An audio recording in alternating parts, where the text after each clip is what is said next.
Hello dear class 11th। तो आज आप सभी लोगों का मोस्ट मोस्ट वेलकम है। फिफ्थ डे में हम लोग इंपोर्टेंट टॉपिक्स को कवर अप कर रहे हैं और आज हमारा इस सीरीज का लास्ट डे, ठीक है। ऐसे 4 इंपोर्टेंट यूनिट्स को आप लोग पहले कवर अप कर चुके हैं कि कौन कौन से यूनिट में कौन कौन से टॉपिक इंपोर्टेंट है। तो आज आप मेरे साथ ह्यूमन फिजियो को पढ़ने वाले हैं। देखो प्रीवियस सीरीज अच्छी रही है, आप लोगों के रिप्लाई बड़े अच्छे रहे, ठीक है। अच्छा लगता है आप लोग कमेंट सेक्शन में बताते हैं।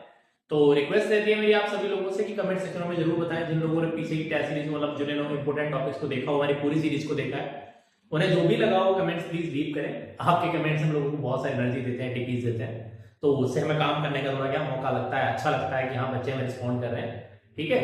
तो आप ही लोगों से सब कुछ चलता है भाई, तो इसीलिए दैट्स व्हाई मैं एम सेइंग दैट कि अच्छे अच्छे कमेंट्स आप लोग जैसे भी आपको लगता है वो हमें वहां पर छोड़ सकते हैं, ठीक है। जहां पर हमारी टेक्निकल टीम लगातार आप लोगों के साथ लगी हुई है। और देखिए एग्जाम टाइम चल रहा है, तो बिल्कुल भी होपलेस नहीं होना है, बॉडी को बिल्कुल मेंटेन करके रखना है और अपनी बॉडी को क्या है स्ट्रेस फ्री रखना है, एंजाइटी नहीं होने देनी है, अच्छा अच्छा खाना है ताकि आपकी बॉडी नॉर्मल फंक्शनिंग को करती रहे, ठीक है। Let's come to the point, time को वेस्ट ना करते सीधे पॉइंट पर आते हैं। देखिए तो आज आप मेरे साथ कवर करेंगे, देखो सॉरी वो टच हो गया था, ठीक है। अभी देखेंगे तो आप लोग देख पा रहे हैं किसी स्थिति में मेरे साथ, ठीक है। तो आज वो कौन सा है, डे 5th है, यूनिट नंबर हमारे पास कौन है 5th है, से आप लोग देखेंगे। देखिएगा तो 5th यूनिट हमारे पास कौन है, ह्यूमन फिजियोलॉजी। इसमें पहला यूनिट हमारे पास आता है कौन, breathing and exchange of gases, chapter number कौन सा 14, ठीक है। देखिए यहां से स्टार्ट होता है, तो सबसे पहला कॉन्सेप्ट यहां से क्या आएगा इंपोर्टेंट में, देखो जरा आप मेरे साथ समझो, ठीक है। देखो किसी भी चीज को मैं कह दूं कि वो कम आने वाली है, ऐसा बिल्कुल नहीं। तो ह्यूमन फिजियो है, ठीक है। फिजियोलॉजी आप जानते हैं बायोलॉजी की वो ब्रांच जहां पर हम लोग क्या करते हैं वाइटल फंक्शन को स्टडी करते हैं, तो उसे हम लोग क्या कहते हैं फिजियोलॉजी कहते हैं, ठीक है। देखो जरा अब यहाँ पर दो बातें आप लोगों को आनी चाहिए जो इंपोर्टेंट है, क्या क्या देखो, एक तो ब्रीदिंग और एक रेस्पिरेशन। बहुत से लोग दोनों को सेम चीज समझते हैं लेकिन नहीं। ब्रीदिंग एक कैसा मैकेनिज्म है बेटा, ब्रीदिंग एक फिजिकल मैकेनिज्म होता है। कैसा मैकेनिज्म होता है, फिजिकल, ठीक है। Intake of air and outtake of air, है ना। एयर को लेना और निकालना क्या कहलाता है, इंस्पिरेशन कहलाता है। एयर को लेना, इंस्पिरेशन निकालना, एक्सपिरेशन, दोनों का सम कौन हो गया ब्रीदिंग। जबकि जो रेस्पिरेशन हो कैसा है, ये बेटा कैसा है बायोकेमिकल मैकेनिज्म। कैसा है, बायोकेमिकल मैकेनिज्म, ठीक है। कैसा है, एक बायोकेमिकल मैकेनिज्म है। अगर आप बात करें तो बिना ब्रीदिंग के रेस्पिरेशन नहीं हो सकता, ठीक है। बोले तो breathing is initial step for respiration. अब कितने तरह का रेस्पिरेशन होता है आप जानते हैं। रेस्पिरेशन दो तरह का होता है, on the base of presence और एब्सेंस ऑफ O2, एरोबिक और एनारोबिक। लेकिन रेस्पिरेशन कोई भी हो, लेकिन पहला स्टेप कौन होता है, ग्लाइकोलिसिस, दोनों में क्या होता है कॉमन होता है, आपको आना चाहिए, इंपोर्टेंट है, ठीक है। क्लियर होगी बात, समझ में आई बात, ध्यान से समझो, ठीक है। अब रेस्पिरेटरी ऑर्गन्स आ जाओ, तो आप जानते हैं 4 टाइप्स के रेस्पिरेशन होता है ऑन द बेस ऑफ कौन, रेस्पिरेटरी ऑर्गन। मैंने आपको सिखाया हुआ पहले, ठीक है। आप लोग जानते हो गिल से होता है तो ब्रोंकियल रेस्पिरेशन कहलाता है, ठीक है। स्किन से होता है तो लिखा होगा क्यूटेनियस कहलाता है, देखो है ना, ये लिखा होगा, देखो ये देखो सारी बातें ये इंपोर्टेंट है, ठीक है। तो क्या लिखा है, simple diffusion over the entire body surface, album वगैरह होता है, use moist cuticle and insect have a network of tubes होता है बेटा, ट्रैकियल, ठीक, गिल्स होता है तो कौन सा ब्रोंकियल, लंग्स होता है तो कौन सा कहलाता है पल्मोनरी रेस्पिरेशन। जब इसके यहां से होता है बॉडी एंटायर बॉडी सरफेस से कहते हैं कौन सा क्यूटेनियस। एग्जांपल्स बहुत इंपोर्टेंट है, फ्रॉग वाले पार्ट में मैंने आप लोगों को सिखाया है, तो आपको वहां से इस कांसेप्ट को जरूर आना चाहिए, ध्यान देंगे सभी, ठीक है। अब ह्यूमन रेस्पिरेटरी सिस्टम में कौन कौन से ऑर्गन्स होते हैं, देखो ट्रैकिया बड़ा इंपोर्टेंट कॉन्सेप्ट यहां से बन जाता है। ट्रैकिया में क्या कॉन्सेप्ट बन जाता है, ट्रैकिया में जो होता है इसमें एयर निकलती है, तो बाहर को एयर जाती है तो कोलैप्सिंग नहीं होती, ऐसा क्यों, तो यहाँ पर सी शेप कौन लगे होते हैं, कार्टिलेजिनस रिंग्स, जो क्या करते हैं जो एयर को जो बाहर जाते हैं तो उसे ट्रैकिया को कोलैप्स होने से बचाते हैं, ठीक है। क्लियर, आपको आना चाहिए डायग्राम आपको ड्रॉ करने के लिए और लेबलिंग दोनों ही पर्पस से आना चाहिए, इंपोर्टेंट है, ठीक है। समझ में आ गई बात, दोनों तरह से पूछा जाता है। देखो तो ये ह्यूमन रेस्पिरेटरी सिस्टम में डायग्राम वाला पार्ट आपको आना चाहिए। लंग्स का डिजाइन क्वेश्चन यहां से आता है कि how lungs are designed for exchange of gases, या how alveoli are for design of exchange gases. तो आपको दोनों कॉन्सेप्ट यहां से आने ही चाहिए, बच्चा पार्टी जरूरी है, ठीक है।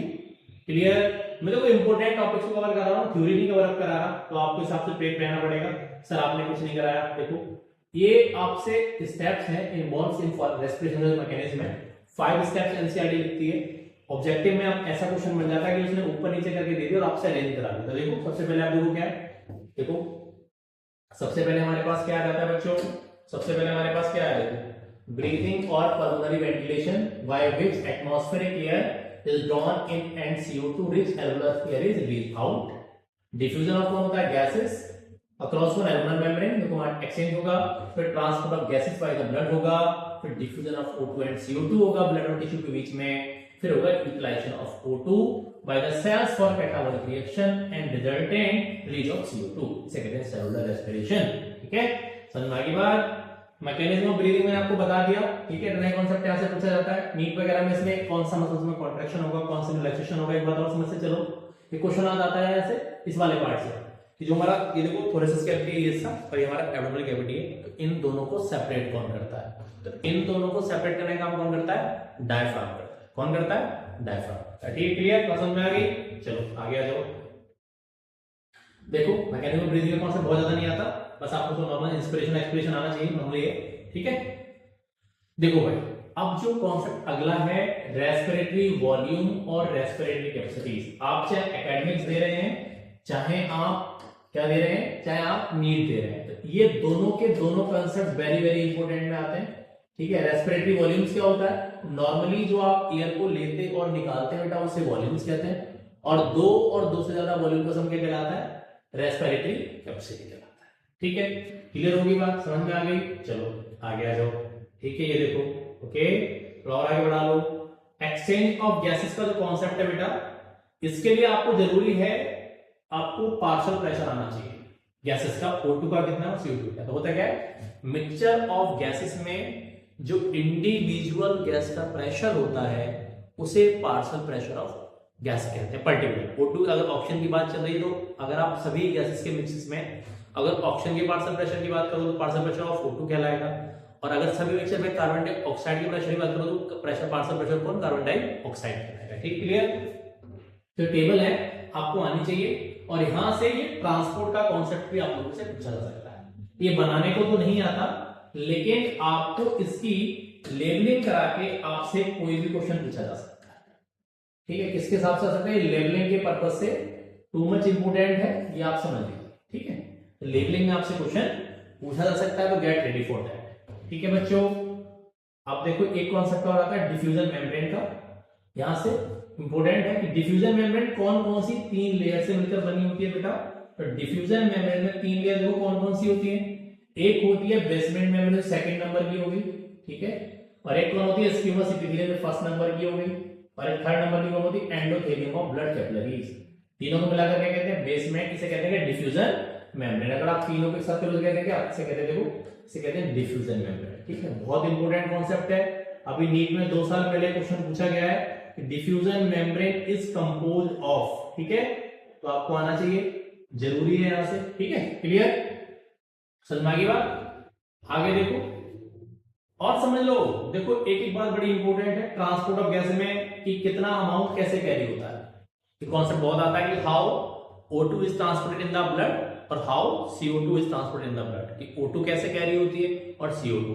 तो आपको पता है मैक्सिमम जो CO2 in the form of bicarbonate आती है, तो यहां से क्लोराइड शिफ्ट का एक कॉन्सेप्ट बहुत जरूरी है, आपको आना चाहिए। ठीक है, क्लियर। और इसी के साथ साथ अगला जरूरी है ऑक्सीजन हीमोग्लोबिन डिसएसोसिएशन कर्व। इसमें 2 कॉन्सेप्ट है, ये नॉर्मल कर्व है, इसके साथ में 2 बातें आप लोगों को और पढ़ाएंगे। क्या पढ़ाएंगे बच्चों, देखो एक कॉन्सेप्ट आता है, ये कर्व जो होता है वो लेफ्ट शिफ्ट, क्या मतलब ये राइट शिफ्ट हो गया, ये देखो राइट शिफ्ट, और ये कौन सा होता है राइट, ये राइट लेफ्ट, ये कौन सा शिफ्ट है, राइट शिफ्ट है, ये राइट शिफ्ट हो गया कर्व, और ये कैसा है, ये लेफ्ट शिफ्ट। ठीक है, तो ये कॉन्सेप्ट आप लोगों से पूछा जाता है, आपको आना चाहिए। ठीक है, कि राइट शिफ्ट कब होता है और लेफ्ट शिफ्ट कब होता है। एक बात और समझ लो, एक जो हीमोग्लोबिन का मॉलिक्यूल होता है वो कितने 4 मॉलिक्यूल ऑफ O2 कैरी कर सकता है।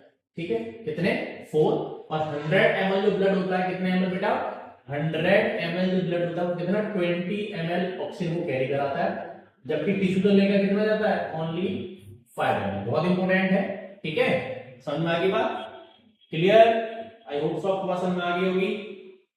ठीक है, ट्रांसपोर्ट वाली बात मैंने आपको बता दी, but regulation of respiration question नहीं आता, वो ना के बराबर आपसे रेस्पिरेटरी सिस्टम पूछा था, रेस्पिरेशन कंट्रोल कौन करता है, कौन करता है आप सभी जानते हैं, मेडुला ऑब्लोंगेटा। ठीक है, वो इतनी सी बात आपको आनी चाहिए, बाकी डिसऑर्डर वाला पार्ट आपको क्लियर करना। ठीक है, तो ये बात हुई थर्ड यूनिट के कौन से चैप्टर की, फर्स्ट चैप्टर की बोलो, चैप्टर नंबर कौन सा 14।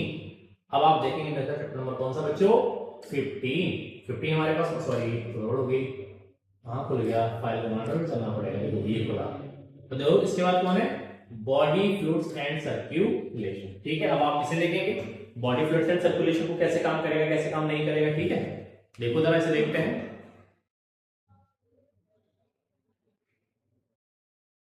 देखो भाई, तो ये वाला कॉन्सेप्ट कैसे आने वाला है, आप इसे समझेंगे मेरे साथ। देखो, तो बॉडी फ्लूइड्स एंड सर्कुलेशन में सबसे ज्यादा इंपॉर्टेंट क्या है, कॉम्पोजिशन ऑफ ब्लड। देखो सबसे पहला कॉन्सेप्ट यहां से स्टार्ट होता है।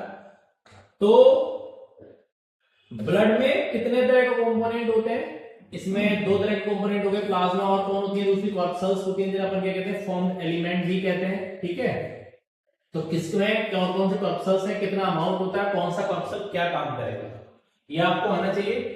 डायग्राम वाला पार्ट यहां से नहीं पूछा जाएगा, जैसे आपके एनसीईआरटी में दिया हुआ है। देखो ठीक है, इसमें और प्लाज्मा की कंपोजिशन आ सकती है, प्रोटीन है, देखो एल्बुमिन है, ग्लोबुलिन्स है। ठीक है, तो हमारे में देखो फाइब्रोनोजेंस का काम क्या है, तो फाइब्रोनोजेन और क्लॉटिंग प्रोटीन है, ग्लोबुलिन्स क्या करती है बेटा, बॉडी को डिफेंस में हेल्प करती है, और एल्बुमिन्स का काम क्या है, तो एल्बुमिन्स हमारी बॉडी में ऑस्मोटिक बैलेंस बनाती है। ठीक है, ये फॉर्म एलिमेंट्स आप लोगों के आ गए। ठीक है, तो डायग्राम आपको नहीं ब्रेक करना है इसका, बिल्कुल आप दिमाग से स्किप कर दो। ठीक है, जो आप देख पा रहे हैं एनसीईआरटी दिया हुआ है नहीं आता। ठीक है, यहां आ जाओ, ब्लड ग्रुप आपसे पूछा जा सकता है। ठीक है, कौन सा यूनिवर्सल डोनर है, कौन सा यूनिवर्सल रिसिपिएंट है, ये आपको आने चाहिए। ब्लड ग्रुप किसके बिहाफ पर होता है, और ए अगर सॉरी ए भी यूनिवर्सल रिसिपिएंट है तो क्यों है, और ओ अगर यूनिवर्सल डोनर है तो क्यों है। ठीक है, क्लियर होगी बात, समझ में आ गई बात। अगला देखो बेटा, ये आरएस ग्रुप, ब्लड ग्रुप का पॉजिटिव और नेगेटिव होना, इसमें एक डिसऑर्डर है, इसका नाम है, मैंने आप लोगों को सिखाया हुआ है। अगर आप इरिथ्रोब्लास्टस फीटलिस से कहते हैं, कहीं लिखा होगा, ये देखो इरिथ्रोब्लास्टस फीटलिस। ठीक है, तो अगर फादर का ब्लड ग्रुप पॉजिटिव और मदर का नेगेटिव है, तो मैक्सिमम चांस होते हैं होने वाला बेबी जो होगा वो किसके ब्लड ग्रुप क्या होगा, पॉजिटिव होगा। तो ऐसे केस में क्या होता है कि पहली प्रेगनेंसी तो नॉर्मल हो जाती है, लेकिन सब्सिक्वेंट प्रेगनेंसी के ड्यूरिंग क्या होता है, जब सब्सिक्वेंट प्रेगनेंसी होती है तो मदर की बॉडी में जो एंटीबॉडीज बन जाती है अगेंस्ट आरएस पॉजिटिव एंटीजन, वो उस वाले बेबी को क्या करते हैं, जॉन्डाइज और एनीमिया लीड करते हैं, ऐसे बच्चे की डेथ हो जाती है, इसे कहते हैं इरिथ्रोब्लास्टिस फीटलिस। ठीक है, clear, erythroblastosis fetalis. Okay, blood coagulation का कांसेप्ट इंपॉर्टेंट है, 3 नंबर में क्वेश्चन हो सकता है, ध्यान रहे। ठीक है, लिम्फ का कांसेप्ट बहुत कम आता है। ठीक है, अब देखो सर्कुलेशन में बहुत कम क्वेश्चन बनेगा, 2 चैम्बर 3 चैम्बर का क्वेश्चन आपको किसमें होती है पता होना चाहिए। ह्यूमन सर्कुलेटरी सिस्टम में आ जाओ, देखो यहाँ पर आपसे हार्ट कितने चैम्बर होता है, तो हार्ट का डायग्राम बनाने को नहीं आने वाला, आपको इससे प्रिपेयर रहिए, डिफिकल्ट डायग्राम कोई बनाने को नहीं आते, तो be careful about it. Okay, तो आपसे छोड़ सकते हैं, कोई इशू नहीं, बस लेबलिंग वाले पार्ट से आप तैयार करेंगे तो हार्ट का आपको पढ़ना पड़ेगा। ठीक है, कार्डियक साइकिल आप लोगों को पढ़नी पड़ेगी, और यहां से सबसे इंपॉर्टेंट जो कॉन्सेप्ट आता है वो आता है आपका डबल सर्कुलेशन। एक बात और समझ लो, एट्रियम वेंट्रिकल से बड़े होते हैं, और जो लेफ्ट वेंट्रिकल होता है तो राइट वन से नैरोअर और थिकर होता है, मतलब पतला और कैसा, मोटा। ठीक है, समझ में आई बात। देखो सिस्टोल डायस्टोल क्या है, आपको वहां से आना चाहिए। कार्डियक साइकिल का हिस्सा था, ईसीजी कम पूछा जाता है। ठीक है, एज कंपेयर टू, लेकिन आ सकता है, तो इसीलिए आप ध्यान से देंगे, लेकिन इसीलिए भी आ सकता है, कोई जरूरी नहीं कि नहीं आएगा।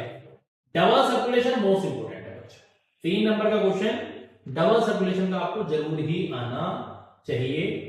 आपको पता है, बाकी डिसऑर्डर आपको पढ़ना है, हार्ट बीट आपको पता है, ऐसे ही क्वेश्चन आता है, ऐसे लोग को पेसमेकर क्यों कहते हैं। ठीक है, ब्लड प्रेशर को किससे मेजर करते हैं, नॉर्मल ब्लड प्रेशर कितना होता है, पल्स वगैरह क्या होता है, पल्स रेट क्या होता है, ये बेसिक क्वेश्चंस हैं जो इस चैप्टर से आपसे बन सकते हैं। बहुत बच्चों का कॉन्सेप्ट है डायग्राम इतना डिफिकल्ट है, हार्ट का कैसे तैयार करें, तो हार्ट का डायग्राम आपको प्रेप नहीं करना है, बनाने को तो नहीं आने वाला, लेकिन लेबलिंग आपसे पूछी जा सकती है, तो लेबलिंग के हिसाब से आप इसे प्रेप करके रखें। ठीक है, समझ में आई बात, क्या कॉन्सेप्ट मैंने आपको यहाँ से बता दिए। चलो आगे देखते हैं। ठीक है, ब्लड प्रेशर वगैरह देखो नॉर्मल से, एक कॉन्सेप्ट और है, देखो यहाँ ये डिसऑर्डर देख लेंगे आप, सीएडी से कहते हैं, जो एथेरोस्क्लेरोसिस होती है, आर्टेरियोस्क्लेरोसिस, जब कोलेस्ट्रॉल का डिपोजिशन कहां होता है, कोरोनरी आर्टरी से कहते हैं एथेरोस्क्लेरोसिस, और जब सेम इवेंट कहां होता है, किसी और आर्टरी से क्या कहते हैं, आर्टेरियोस्क्लेरोसिस। ठीक है, क्लियर होगी बात। चलो अब देखो अगला, अगला हमारे पास कौन है भाई, तो अगला हमारे पास है एक्सक्रीशन, या बोले तो excretory product and there elimination. ठीक है, क्या क्या एक्सक्रीटरी प्रोडक्ट होते हैं और उन्हें बॉडी से कैसे कैसे एलिमिनेट किया। ठीक है, क्लियर। तो देखो अब यहां से टाइप्स ऑफ एनिमल्स आप लोगों को आने चाहिए, किसके बिहाफ पर आने चाहिए बच्चों, types of animals on the basis of कौन, on the basis of excretory product, ठीक है, एक्सक्रिएटरी प्रोडक्ट। तो देखो जैसे अमोनोटेलिक जिनका एक्सक्रिएटरी प्रोडक्ट क्या होगा, अमोनिया, ठीक है, यूरिकोटिलिक जिनका एक्सक्रिएटरी प्रोडक्ट कौन होगा, यूरिक एसिड, ठीक है, और देखो और आएगा भी कहीं और होगा, यूरियोटिलिक होता है, नीचे होगा हो सकता है मे बी, जब ये यूरियोटिलिक, ठीक है, जिनका एक्सक्रिएटरी प्रोडक्ट कौन होता है, यूरिया, ठीक है। एक क्वेश्चन और आता है कि मोस्टली टेरेस्ट्रियल जो एनिमल्स होते हैं उनका एक्सक्रिएटरी प्रोडक्ट यूरिया होता है, क्यों, और एक्वेटिक वालों का अमोनिया। तो बेटा जितने भी ऑर्गेनिज्म लैंड पर रहते हैं तो अमोनिया को बॉडी से बाहर निकालने के लिए मोर अमाउंट ऑफ वाटर की रिक्वायरमेंट होता है जो हमारी बॉडी में नहीं होता, ठीक है, बात समझ रहे हैं। तो टेरेस्ट्रियल एनिमल्स में वाटर की कमी होती है, एक्वेटिक के पास ऐसा होता नहीं है, इसी वजह से हमारी बॉडी में अमोनिया से यूरिया बनता पहले अमोनिया ही है, अमोनिया से यूरिया कन्वर्ट होता है in the mitochondria of the liver cell, से कहते हैं थ्रू ऑर्निथीन साइकिल, ठीक है, इंपोर्टेंट था तो मैंने आप लोगों को बताया, ठीक है, समझ लो। एक्सक्रीटरी सिस्टम आपको पूरा तैयार करना है, लेबलिंग के हिसाब से तैयार करना, डायग्राम बनाने को ध्यान से नहीं आएगा। किडनी का इंटरनल स्ट्रक्चर आपको ये डायग्राम आपको बनाने को आ सकता है, ठीक है, कैसे ब्लड आता है कैसे जाता है, और नेफ्रॉन वाला पार्ट बहुत इंपॉर्टेंट है, ये डायग्राम मैंने आपको इजी बनाना सिखाया हुआ है। तो नेफ्रॉन और न्यूरॉन में से कोई भी डायग्राम आ सकता है, ठीक है, नेफ्रॉन और न्यूरॉन में कंफ्यूज नहीं होना है। नेफ्रॉन किडनी की स्ट्रक्चरल और फंक्शनल यूनिट है, जबकि न्यूरॉन इसकी नर्वस सिस्टम की।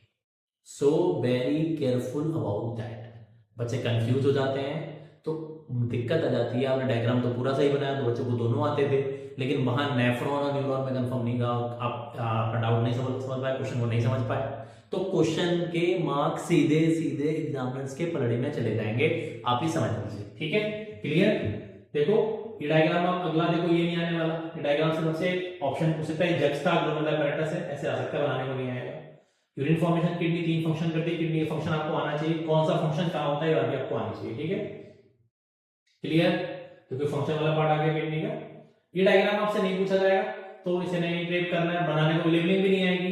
काउंटर करंट मैकेनिज्म आ सकती है, इसका हिस्सा थोड़ा आपसे लेवल में थोड़ा सा ये कहीं से मतलब पूछ सकता है, क्या मैकेनिज्म होता है, काउंटर करंट मैकेनिज्म में बॉडी के अंदर वाटर के बैलेंस को बनाए रखना जरूरी है, बात समझ रहे हैं आप मेरी, क्लियर। क्या है, बॉडी के अंदर वाटर के बैलेंस को बनाए रखना जरूरी है, तो इसीलिए क्या जरूरी है, इसीलिए बॉडी में वाटर बैलेंस, तो कौन, काउंटर करंट मैकेनिज्म होता है।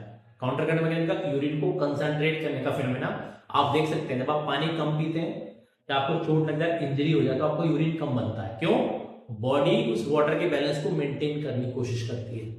आप देखो सर्दियों में यूरिन कम बनता है, गर्मियों में यूरिन ज्यादा बनता, सॉरी गर्मियों में यूरिन कम बनता है, सर्दियों में ज्यादा, क्यों, गर्मियों में हमारी बॉडी से वाटर के लॉस का एक दूसरा तरीका होता है, जिसे कहते हैं स्वेटिंग, तो पसीने के थ्रू भी क्या होता है, बॉडी से वाटर एलिमिनेट हो जाता है, ठीक है, समझ में आ रही बात। तो बचा कौन, यूरिन, इसीलिए क्या होता है गर्मियों में कंसंट्रेटेड आता है, मतलब यूरिया उतना ही निकलना है, रोज निकलता है, ठीक है। एक क्वेश्चन और आता है कि जो यूरिया, जो आपकी यूरिन होती है, उसका कलर पेल येलो होता है, किसकी वजह से होता है, तो ड्यू टू यूरोक्रोम, पिगमेंट होता है यूरोक्रोम, जिसकी वजह से यूरिन का कलर कैसा हो जाता है, येलो हो जाता है, ठीक है। नॉर्मली किडनी पूरे दिन में 180 लीटर ब्लड फिल्टर करती है, जीएफआर क्या है आपको आना चाहिए, ग्लोमेरुलर फिल्ट्रेट रेट, ठीक है, यहां से काउंटर करंट मैकेनिज्म हो गया, इसी के थ्रू एक एनिमल काउंटर करंट मैकेनिज्म का फिनोमेना स्पेशली मैमल्स में होता है। तो एक मैमल होता है, कहते हैं डेजर्ट रैट, वो एक ऐसा मैमल है जो पूरी लाइफ बिना पानी पिए रहता है, तो फिर वो अपने वाटर के रिक्वायरमेंट को कहां से फुलफिल करता है, तो through the oxidation of fat. Oxidation of fat से जो भी वाटर रिमूव होता है, उसी वाटर से वो अपनी क्या होता है, ऑक्सीडेशन ऑफ फूड, ठीक है, उससे जो वाटर रिमूव होता है उसी से अपनी वाटर बॉडी की वाटर के रिक्वायरमेंट को फुलफिल करता है। देखो तो आपको देखो मिनिमम कितना 300 ऑस्मोल से कितना मैक्सिमम कंसंट्रेशन कितना है, 1200 ऑस्मोल तक हो जाता है, ठीक है। क्वेश्चन ऑब्जेक्टिव में यहां से आ सकता है, तो आपको आना चाहिए। Regulation of kidney function important है, जैसे कि अभी मैंने आपको रेगुलेशन ऑफ ब्रीदिंग वाला नहीं बताया इंपोर्टेंट है, हार्ट बीट वाला मैंने आपको नहीं बताया इंपोर्टेंट है, लेकिन रेगुलेशन ऑफ किडनी फंक्शन बहुत इंपोर्टेंट है, कहते हैं RAS, renin angiotensinogen aldosterone system, this is too much important, okay, आपको आना चाहिए, ठीक है, समझ में आ गई बात, क्लियर। और देखो roles of other organs in excretion, हमारी बॉडी में स्किन भी काम करती है, लंग्स भी काम करते हैं, इंपोर्टेंट पार्ट है, एकेडमिक्स के हिसाब से तो कम, लेकिन कॉम्पिटिशन बहुत पूछा जाता है। डिसऑर्डर में बड़ा इंपोर्टेंट आपको पता होना चाहिए, क्या रीनल फेलियर, इसके ट्रीटमेंट के लिए अपन यूज करते हैं कौन, आर्टिफिशियल किडनी या डायलिसिस। डायलिसिस होती कैसे है, ब्लड कौन सी आर्टरी से लेते हैं या वेन से लेते हैं, ट्रांसफर किससे करते हैं, कौन सा एंटीकोगुलेंट मिलाया जाता है, आर्टिफिशियल किडनी की जो क्या कहते हैं जो ट्यूब्स होती हैं वो कौन से केमिकल की बनी होती हैं, ये कॉन्सेप्ट आपसे बहुत ज्यादा केस स्टडी वाले पार्ट में पूछा जा सकता है, तो get ready for that also. ठीक है, ये केस स्टडी का क्वेश्चन यहां से ऐसे बन सकता है। ठीक है, अब आप एक बात और समझ लो बेटा, एक बात समझ लो, अगर आप अभी फोकस नहीं किया, अभी नहीं पढ़े, लास्ट डे है आज, तो बेटा मार्क्स नहीं आएंगे।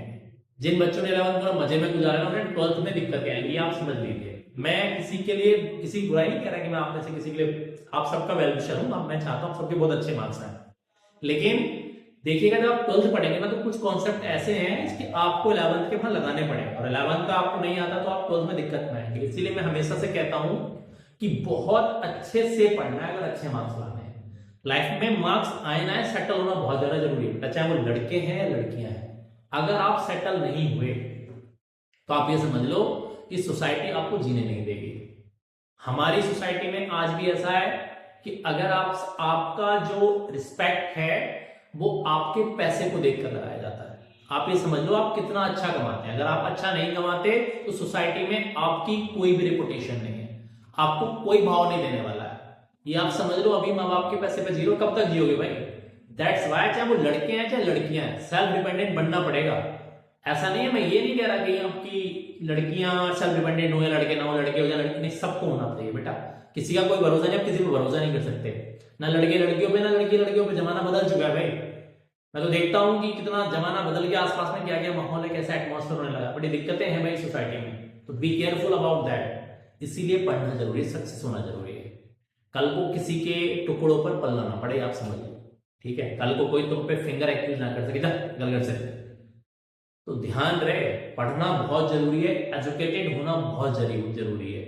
मार्क्स मैटर नहीं करते, आपका सक्सेस होना मैटर करता है। कोई व्यक्ति 10th फेल है, 12वीं फेल है, कोई मैटर नहीं करता, वो अच्छा पैसा कमाता है। लेकिन वो दौर और था कि उन्होंने बिजनेस खड़े करके बहुत बड़ा करोड़ों का बिजनेस खड़ा कर लिया। आज कंपटीशन का जमाना है, बिना एजुकेशन के आप अच्छा बिजनेस भी रन नहीं कर सकते, आप ये समझ लीजिए मेरे साथ। ठीक है, क्लियर होगी बात। यहां से देखो, और अगला चैप्टर हम लोग देखेंगे। अब अगला हमारे पास देखो कौन सा आता है, अगला हमारे पास आता है लोकोमोशन एंड मूवमेंट। ठीक है, बहुत इंपॉर्टेंट है।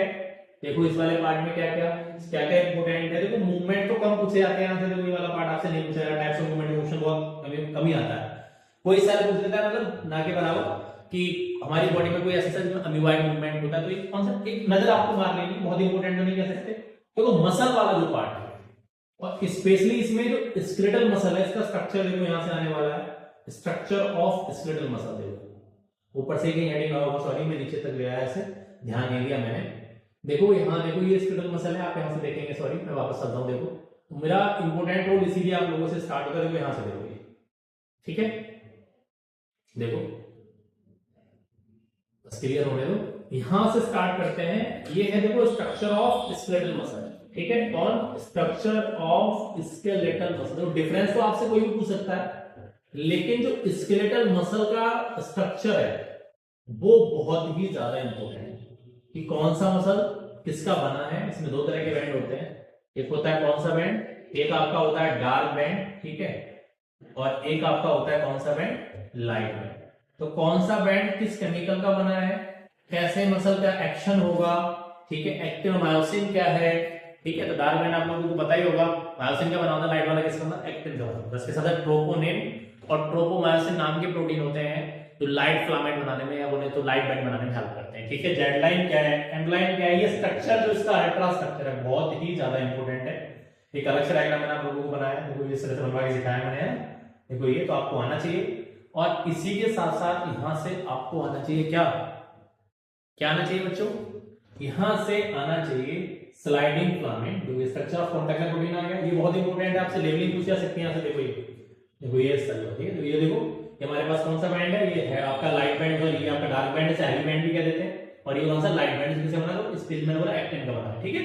क्लियर होगी बात। यहां से स्ट्रक्चर वाले पार्ट में देखो आप देख सकते हैं, mechanism of muscle contraction very important, structure of skeletal muscle, और इस चैप्टर में क्या, मैकेनिज्म ऑफ मसल कॉन्ट्रैक्शन, बहुत ही ज्यादा इंपॉर्टेंट है।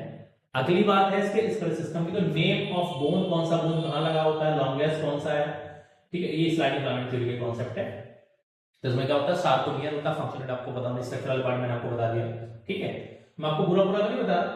अब स्केलेटल सिस्टम जो है इसमें देखो, जैसे आपकी ब्रेन वगैरह में तो बोन, ये तो जो आपका हिस्सा है स्केल वाला, इसमें तो बोन कम पूछी जाती है, लेकिन जो आपकी फोरलिम्स मतलब हाथों की जो हड्डी और पैरों की बैकबोन की कौन सी कहां लगी है, ये बहुत ज्यादा इंपॉर्टेंट। हेड वाला क्वेश्चन फिर भी कम आता है एज कंपेयर टू फोरलिम्स और हैंडलिम्स। लंबी हड्डी, छोटी हड्डी, चौड़ी हड्डी, ट्रू रिब्स क्या है, फॉल्स रिब्स क्या है, फ्लोटिंग रिब्स क्या है, ट्रू ही क्यों कहते हैं, है ना। फिर कौन सा ज्वाइंट कहां लगा है, ज्वाइंट्स में जो साइनोवियल ज्वाइंट्स हैं उसके एग्जांपल्स बहुत ही ज्यादा इंपॉर्टेंट है। बच्चा जब बॉर्न करता है तो मोर देन 300 बोन्स के साथ करता है, और जब वो अडल्ट स्टेज में पहुंचा तो उसके पास ओनली 200 समथिंग बोन्स बचती हैं, और बाकी सब आपस में फ्यूज हो जाती हैं। ये जीता जागता एग्जांपल आप वर्टिब्रल कॉलम से ले सकते हैं, बैकबोन से ले सकते हैं। बच्चा जब बॉर्न करता है तो 33 बोन्स होती हैं उसकी बैकबोन में, और जब वो अडल्ट स्टेज में आता है 26 बोन बचती है, ठीक है। बात समझ में आ गई। तो देखो ये वाला पार्ट कम इंपोर्टेंट है, लेकिन जैसे कि आपका देखो ये वर्टिब्रल कॉलम के आपको सारे कौन सा सैक्रम, लुम्बर, सर्वाइकल है ना, कौन कौन से होते हैं ये आपको आना चाहिए, ठीक है। देखो उसके बाद ये आपके रिब्स वाला हिस्सा आपको आना चाहिए, ठीक है। देखो इंपॉर्टेंट है ये आपका, देखो आपका फोरलिम्ब हैंड वाला हिस्सा है, और ये आपका हैंड है, और उसमें बोन्स आपको आनी चाहिए।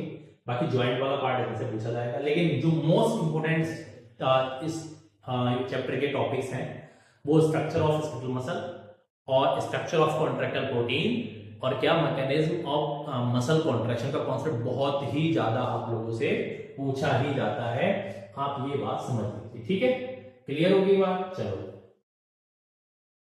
अब देख लो लोकोमोशन एंड मूवमेंट। सॉरी तो अभी मैंने देखा था, सॉरी बच्चा बैठे करना पड़ेगा, दोबारा वापस चलेंगे। तो हमें देखना पड़ेगा किसे, हमें देखना पड़ेगा न्यूरल कंट्रोल एंड कोऑर्डिनेशन को। देखो तो इसमें आपको क्या क्या पढ़ना है, बड़ा इंपॉर्टेंट है मैकेनिज्म ऑफ जो आपका है क्या, कि सिग्नल जाते कैसे और आते कैसे। देखो कंट्रोल यहां से पहला वाला पहला तो आपसे नहीं पूछा जाने वाला।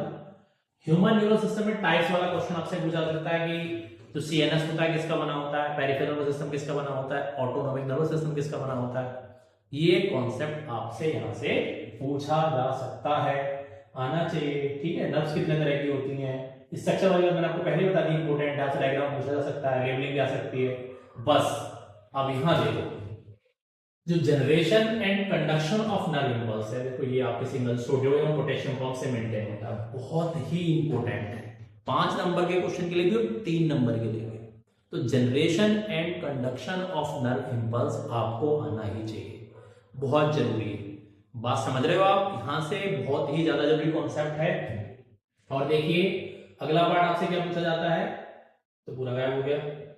देखो ये साइनैप्स 2 तरह के, फिजिकल और केमिकल। केमिकल साइनैप्स का डायग्राम आपको लेवलिंग के लिए जरूर आना चाहिए। कैसे साइनैप्स होता क्या है, सिग्नल कैसे जनरेट होते हैं, सार्टेटरी कंडक्शन क्या है, सिग्नल किधर से किधर को ट्रांसफर होता है, ट्रांसपोर्ट का मतलब जो पाथवे ऑफ नर्व इंपल्स है, वो पूरा कॉन्सेप्ट आपके माइंड में, इसका माइंड मैप तैयार होना चाहिए। बात समझ रहे हैं मेरी, क्लियर होगी बात। चलो अब देखो क्रेनियल नर्वस सिस्टम आ गया, इसमें ब्रेन का डायग्राम नहीं आएगा, देखो लेवलिंग आ सकती है, तो don't worry about the diagram बनाना नहीं सीखना है, सिर्फ आप उसकी लेवलिंग सीख सकते हैं, ठीक है। कौन से ब्रेन में कौन, फॉर ब्रेन 3 ब्रेन में से होते हैं, फॉर ब्रेन, मिड ब्रेन और हाइंड ब्रेन। कौन से ब्रेन में कौन कौन से पार्ट है, उसका रोल क्या है, फंक्शन विद पार्ट, ठीक है। ये बहुत इंपॉर्टेंट है। मेनिंजेस कौन सी आउटर कौन सी इनर होती है, आपसे पूछी जा सकती है, तो ब्रेन में इंपॉर्टेंट है, ठीक है। और इसके साथ साथ रिफ्लेक्स एक्शन का कॉन्सेप्ट आपसे पूछा जा सकता है, बेसिक जुड़ा हुआ है क्योंकि ब्रेन और स्पाइनल कॉर्ड आपस में, तो इसीलिए कॉन्सेप्ट यहां से आ सकता है। गेट रेडी फॉर दैट, कैसे सिग्नल जाएंगे कैसे आएंगे, है ना। तो रिफ्लेक्स एक्शन क्या है, रिफ्लेक्स आर क्या है, ये कॉन्सेप्ट यहां से और पूछा जा सकता है, ठीक है। छोटा ही चैप्टर है, आप इजीली ब्रेक कर पाएंगे, लेकिन generation and conduction of nerve impulse को आपको अच्छे से फोकस करना पड़ेगा, ये आप सभी समझ लीजिए, ठीक है। वो कॉन्सेप्ट बहुत ही इंपॉर्टेंट है, किधर से सोडियम चैनल खुलेगा, किसके स्लाइटली लीक होगा, कब वो कंप्लीटली लीक होगा, कंप्लीटली परमेबल होगा, कब वो स्लाइटली परमेबल होगा, ये बातें वहां से आप लोगों को आनी ही चाहिए, ये आप समझ लीजिए, ठीक है। क्लियर होगी बात, समझ में आई। देखो अब बात है एंडोक्राइन सिस्टम की, ठीक है। तो अब मैं इसमें क्या कहूं, इसमें तो कुछ भी ऐसा नहीं इसका क्वेश्चन ना आता, क्योंकि अब से लेकर क्लास 12 तक जब तक आप पढ़ेंगे तब तक ये चैप्टर आपसे पूछा जाएगा।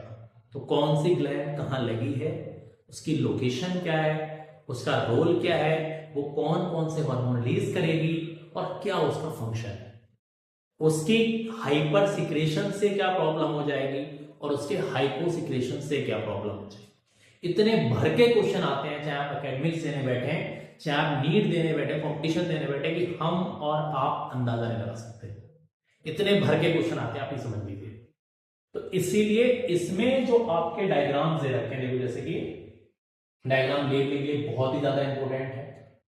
और अब ग्लैंड में रोल क्या है, कौन सी पिट्यूटरी में तीन लोग, देखो 10th क्लास में आपने पढ़ा, वहां पर आपको बिना लोग को डिफरेंशिएट के काम चल गया, लेकिन यहां नहीं चलेगा।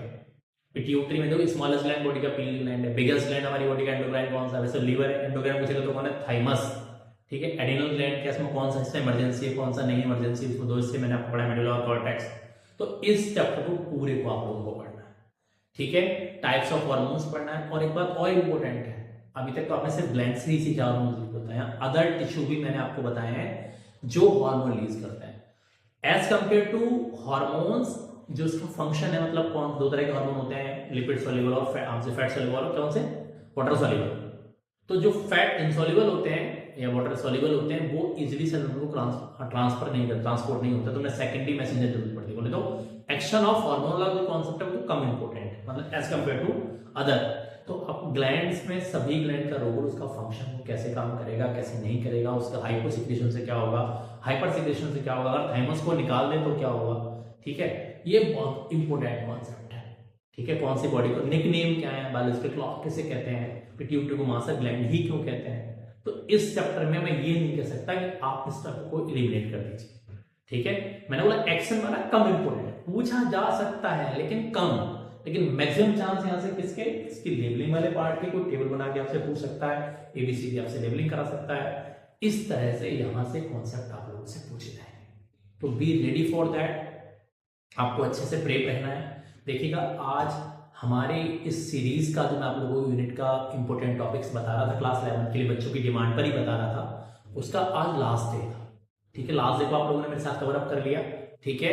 अब आप अच्छे से अपने क्वेश्चंस को लगा भी पाएंगे, आपने पढ़ लिया तो एक बार अपने जो PYQs आपके जो सॉरी प्रीवियस क्वेश्चंस हैं जो टीचर्स ने आपको दे रखे हैं, कोई असाइनमेंट आप लोग कर रहे हैं, कोई एनसीईआरटी एग्जाम्पल को कर रहे हैं, तो आप उन क्वेश्चन को मैक्सिमम आप लगा के देखिएगा। जो टॉपिक्स आपको बताएगा आप एग्जाम में बैठेंगे, गारंटी लग 70 to 90% पेपर आपका यहीं से मिलेगा, ठीक है। किसी भी स्कूल में आप पढ़ते हैं, कहीं आप सीबीएसई बोर्ड पढ़ते हैं, किसी भी स्कूल में मोस्ट इंपोर्टेंट टॉपिक्स मैंने आप लोगों को कवर करा के, ठीक है। तो वाह, very very heartfelt thank you to everyone, best of luck, very good evening, have a wonderful day, thank you।